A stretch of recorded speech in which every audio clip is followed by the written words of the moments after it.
Siapa sih yang nggak kenal Jamu Jago? Merek legendaris yang udah ada sejak tahun 1918 ini seakan jadi bagian dari kehidupan kita.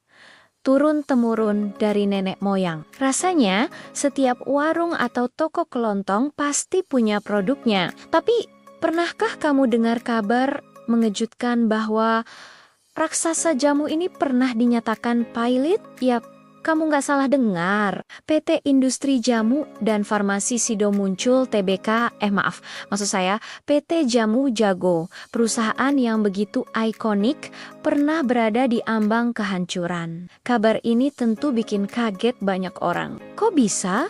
Perusahaan sebesar dan sekuno Jamu Jago sampai mengalami masalah finansial sebesar itu. Usut punya usut, masalah ini ternyata bukan datang dari penjualan produknya yang menurun. Justru, penjualan mereka tetap kuat. Masalah utamanya datang dari internal keluarga. Sebuah sengketa antar ahli waris pendiri perusahaan menjadi pemicu utama kemelut ini. Permasalahan pembagian warisan yang rumit dan berkepanjangan akhirnya berujung pada gugatan pailit di pengadilan. Bayangkan saja, sebuah bisnis yang dibangun dengan susah payah selama hampir 1 abad nyaris runtuh bukan karena kalah saing, tapi karena konflik internal. Ini jadi pelajaran berharga banget loh buat kita semua, terutama yang punya bisnis keluarga. Komunikasi dan manajemen suksesi yang jelas itu ternyata krusial banget.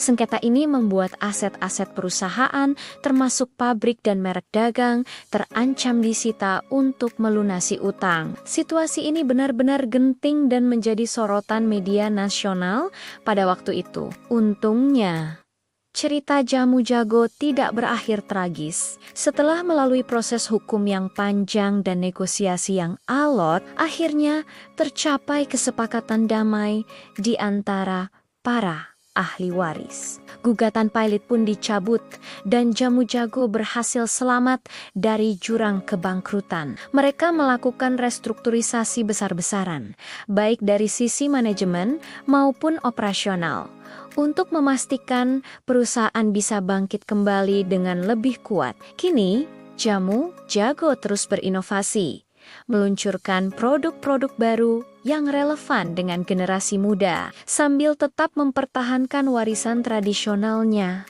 Kisah ini membuktikan bahwa bahkan raksasa pun bisa goyah, tapi dengan tekad dan penyelesaian yang tepat, mereka bisa bangkit dan berdiri lebih tegar. Terima kasih sudah menonton.